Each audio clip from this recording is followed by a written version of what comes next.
How's it going, TheChiptide? Me, Chips, here with the first episode of the Pokemon Heart Gold Anarchy Locke. Now, you are probably confused, like, hey, what the heck is the Anarchy Locke? Well, do not fret, don't have to watch this whole intro, because as we go through this little beginning part, I will explain the rules. So, if you know my channel, you know I like to, do a bunch of new crazy Nuzlocke variants. First we had the Yes Lock, and then we did the Fantasy Lock, and this is the newest addition to the pantheon of TheChiptide created Nuzlocks. Basically, it's kind of similar to the Fantasy Lock, but different in many key factors. So, I'm sure, before I want to get started, I'm sure that something like this has been done under a different name. So I'm almost positive I did not make this up.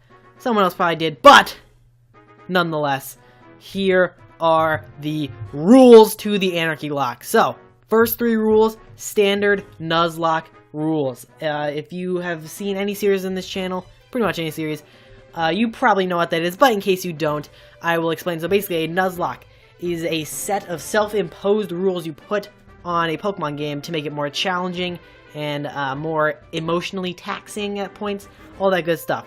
But the three rules basically go as follow. 1, you can only catch the first Pokemon you run into per route, and that's it. So if you run onto route, I don't remember what the first route in this game is, like 18, 19, something like that. If you run in there, you're like, oh look, it's a Bidoof. And that's the first Pokemon you run into, you can only catch that Bidoof. If you kill it, if you run out of Pokeballs, whatever, that's it for that route. You get nothing else.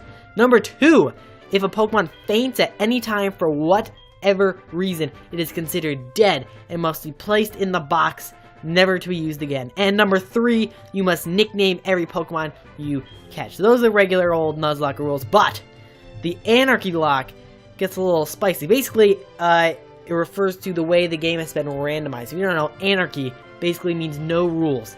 And that is exactly what this whole thing, the whole anarchy thing is. Basically, what you're going to want to do right now, take everything you thought you knew about Pokemon, toss it away, because it will be of no use here. So, basically, all Pokemon, wild Pokemon, trained Pokemon, are completely randomized. There's no similar strength here, no nothing. Additionally, trainers Pokemon are all increased by 15%. So, trainers Pokemon will be a little bit higher, wild Pokemon are the same, but you may be, it could be a little anticlimactic because there's no similar strength if we run into fight Lance and he's got a team of Caterpie. So, any Pokemon level 45 and above is guaranteed to be fully evolved. So, once we hit, I think it's the Elite Four for the first round with the increase. Might be somewhere around there, I don't know. Every Pokemon from then on out that a trainer has is going to be fully evolved. So, that's going to be kind of crazy. But, it doesn't end there because abilities are completely randomized. They do not follow your evolutions. They just, but any Pokemon can have any ability, and if you evolve, you'll have a brand new ability. Types are also completely randomized, but types do stay consistent with evolutions. I thought that was a little, changing types could be a little crazy and all that. But, so Pokemon can't have their types changed, but they can have types added. So if, I'll use, if Bidoof, you get a Bidoof, and it's a water type, it could evolve and become a water-fire type or a water-grass type, but it's not gonna change to a ground type or something like that. So yeah, that's how types work. A base stat distribution is changed, but the base stat total of a Pokemon remains the same. So a Caterpie is not gonna have the stats of an Arceus. It's all its stats added together is still gonna equal what Caterpie was, but it could have all its stats in defense or something, or it could be completely even. Who knows? All right, and then here is where it gets kind of crazy. Pokemon move sets are completely random, and Pokemon the move types, the move power, the move accuracy, and the PP of the move, as well as whether it's physical or special, all random. So tackle could be a base 150 fire type special attack, or it could be anything. So that's where I say anything you thought you knew about Pokemon, toss it, because moves are all different, types are all different, and items are all randomized, TMs are all randomized, TM and HM compatibility is all randomized, and the color of Pokemon is even randomized to roughly match up with their new typing. So that is, I think that's all the rules. As always, a full list of all the rules is in the description below if you don't know. But you might be thinking, this seems pretty freaking hard. Almost impossible. So, there are some little things, because this is the first Anarchy Locke. I don't know what it's going to be like. There's some things, some fail-safes kind of, to make it a little bit easier. First of all, something called Dupe's Clause. If my first encounter on a route is a Pokemon I already have, or the evolved form of a Pokemon I already have, then I can run and get a new first encounter. 2, if I run into a shiny Pokemon at any point, I can catch it, use it, however, whatever I want. It counts as its own thing. And static and gift Pokemon also count as their own thing. So, like, the red Gyarados, or Ho-Oh, or, like, they give you, like, an egg at some point. Those can be used, and they're their own separate entity. They don't count as an encounter for the route. And, so sometimes if you lose your full party, some people say if you white out at any point, that's it, you lose. And I have done it that way in the past. But in this one, if we white out and we still have Pokemon in the box, we can go scoop up those Pokemon and keep going. So we only completely lose when we lose all the Pokemon from the box. And a final rule that I think will, add a little bit of, dramatic and stakes to it and stuff, is a revive clause. And basically how this works is if I find 3 revival items, so that's a revive, a max revive, revival herb, or sacred ash. I think that's it. There might be more. If I find 3 of them, I can cash them in to revive 1 dead Pokemon. But there's a catch. These items cannot be purchased, and they cannot be farmed for by like smashing rocks or using like a pickup ability. Those you can't do that. You have to find them just like on the ground somewhere. And if I can get 3 of them, cash them in for 1 revive. I can either do this at the PC, or if I'm like, mid-battle and I happen to have 3 revives and someone dies, I could use a revive on them and revive them mid-battle. Like, you can do it whenever you want. But I think that just about covers everything.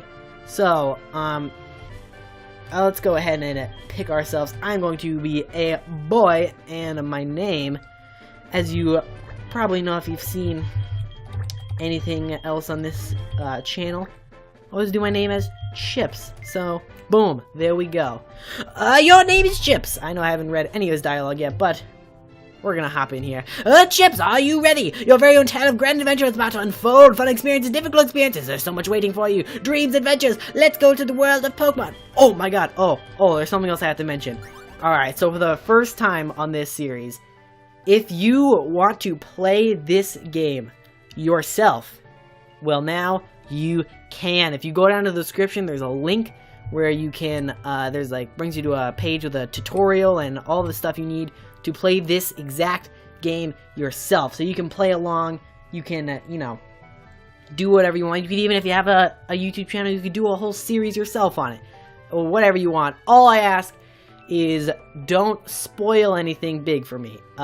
You can be like, oh, hey, I'm on Morty's, pretty tough, but don't be like, hey, Morty has a Gengar, not Gengar, that's a bad example. Morty's got, freaking Arceus, is a rock and grass type, and you should use this Pokemon. Nah, I don't want to, know anything in advance, but, if you want to play along yourself and, whatever you want, it is down there for you to do so. So, yeah, now with that, I think that is everything, and we can continue.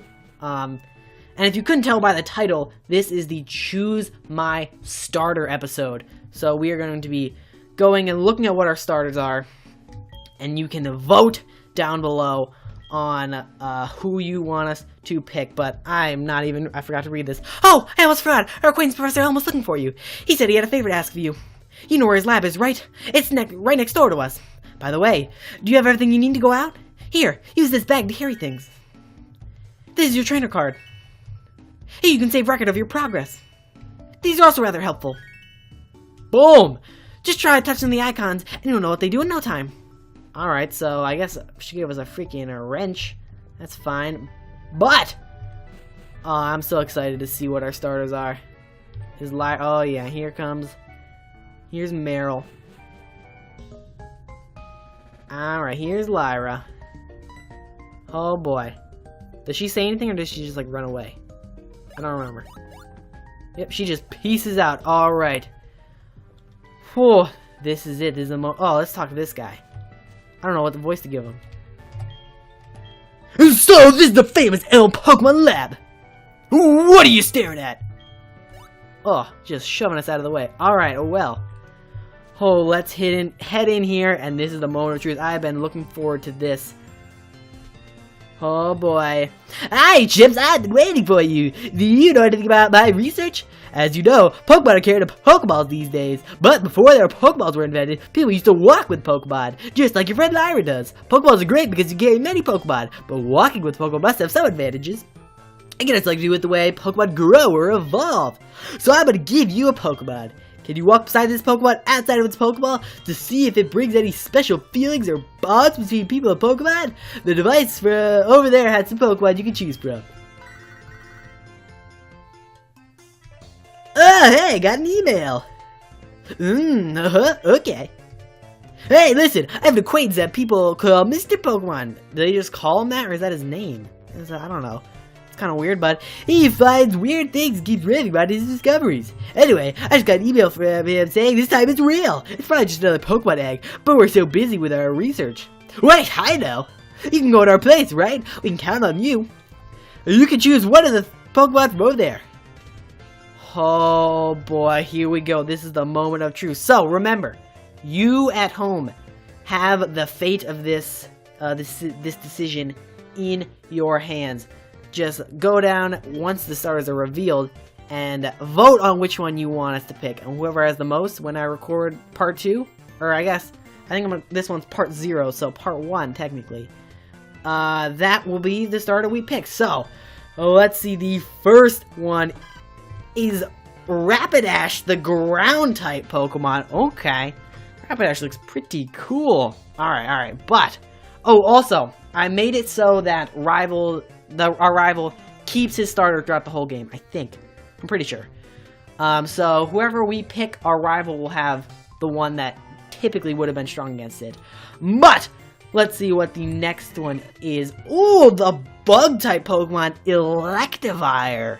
He looks pretty cool. He looks like a freaking gummy bear. Alright. So Rapidash, Electivire, and the last one is the ice type Pokemon, Ho-Oh. Oh my god. Alright. Well, and bear in mind, these could all have secondary typings. You know, you can try to guess if you look at the colors, maybe see, I don't know, this isn't green. I don't know, it could be grass. Doesn't really look like grass though, maybe. I don't know. Or it could just be ice and it's got green in it. I don't know. I don't know how this color randomizing thing works. But, just again, we have Ho-Oh, Rapidash, and Electivire. So, make sure to head down to the comment section below. Vote on which one you want to have as our starter. I'll stop doing it because we don't want to hear this little sound again. But vote on who you want to be a starter. And if you have a nickname suggestion, leave that down there as well, you know? But also, head down to the description if you need a refresher on all the rules or if you want to play along yourself. But I think with that, I'm going to end off this episode right here. Tune in next time. The next episode, I'm going to leave this one up for like, I don't know, probably like over the weekend. I don't know. I'll see whenever I have time to record part 2. But it's going to be in like, probably like 2 or 3 days. I don't know. But I will see you in the next episode when our starter choice is revealed and we begin our adventure through the Johto region. I am super pumped to get into it. And I will see you then. But until then, don't forget to take it easy.